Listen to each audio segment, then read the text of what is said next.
성경 에베소서 5장 17절입니다. 저는 계속해서 어떻게 하나님의 뜻을 이해할 수 있는가를 나누도록 하겠습니다. 예수님이 하늘로 승천하신 후에 제자들은 다락방에 모였습니다. 그리고 제자들의 맏형과 같은 베드로가 120명의 사람들에게 말합니다. 가룟 유다는 이를 버리고 제 곳으로 갔나이다. 예수님의 제자들과 120명은 가룟 유다가 빠져나간 자리를 지금 채우려고 합니다. 가룟 유다의 일을 빨리 잃어버리고 교회가 미래지향적인 사역을 위해서 이 일은 필요했던 것입니다. 베드로는 참 겸손한 사람입니다. 왜냐하면 자신은 예수님이 직접 뽑은 제자죠. 그러나 직접 뽑지는 않는다 할지라도 교회가 공식적으로 가룟 유다의 자리를 채울 수 있는 사람을 뽑고자 제의를 한 것입니다. 물론 예수님이 계셨다면 친히 뽑으셨겠죠. 그러나 예수님도 제자들을 뽑을 때 밤새워 기도하시면서 뽑았습니다. 이 일이 그만큼 중요한 겁니다. 그런데 이제는 제자들의 입장에서 같은 사도들끼리 사도를 뽑으려고 하니 이 얼마나 어려운 일이겠습니까? 그때 베드로는 사도를 보충하는 이유에 대하여 이렇게 말합니다.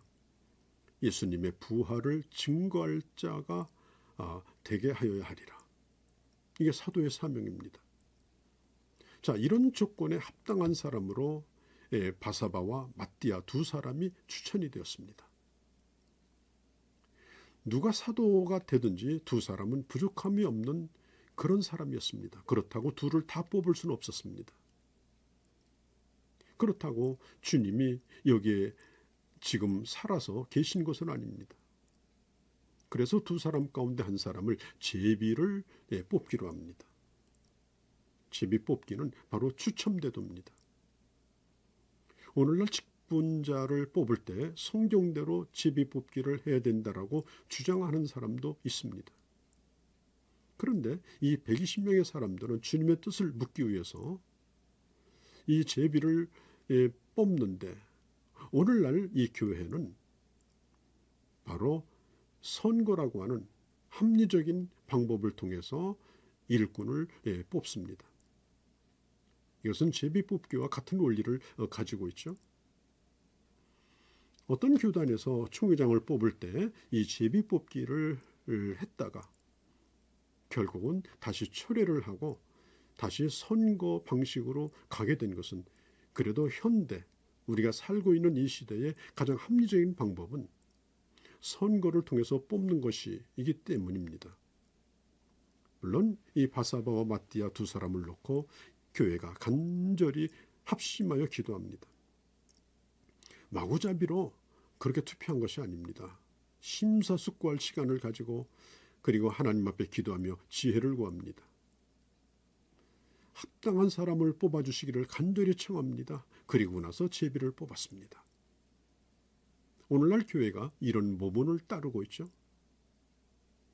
교회에서 투표를 할 때는 하나님의 뜻을 보여주시도록 온 교우가 열심히 기도합니다.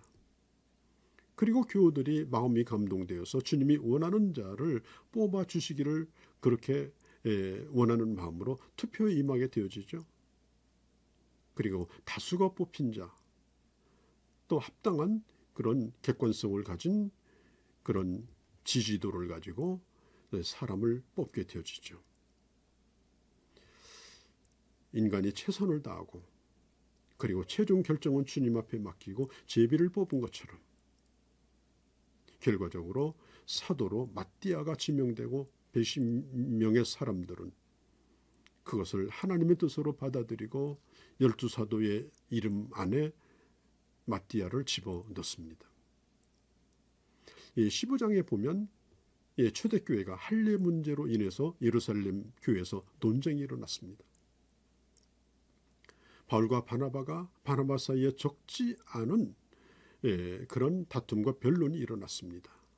바울과 바나바는 예수 그리스도의 은혜의 복음으로 구원을 받았다는 걸 강조하고, 이 점에서는 바울과 바나바가 같은 뜻을 가지고 있었고, 그리고 다른 유대인들은 예수 믿어도 율법은 준수해야 된다라고 하는 주장을 내세웠습니다.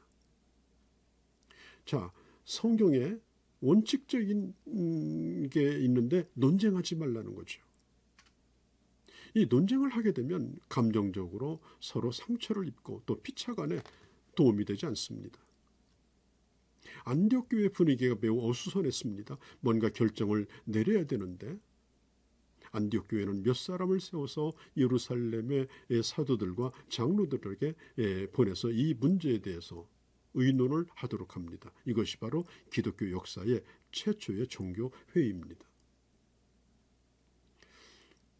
우리가 하나님의 교회를 건강하게 잘 세워 나가려고 하면은 건강하게 회의를 잘 하는 법도 배워야 합니다.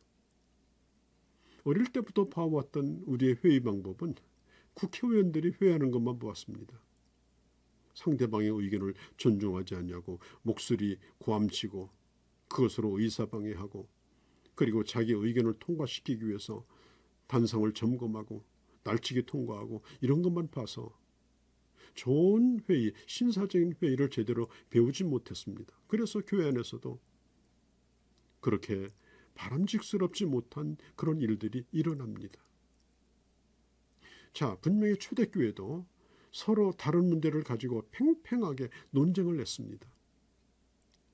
그러나 이것이 분열의 원인이 되지 않았습니다. 중요한 것은 하나님이 원하시는 바가 무엇인지 지혜롭게 이해하고 선택하는 그런 성숙한 모습을 예루살렘 교회가 보여주었죠.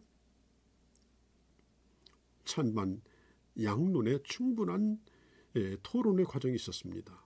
이 논쟁을 거치고 베드로가 일어나서 다음처럼 발언합니다.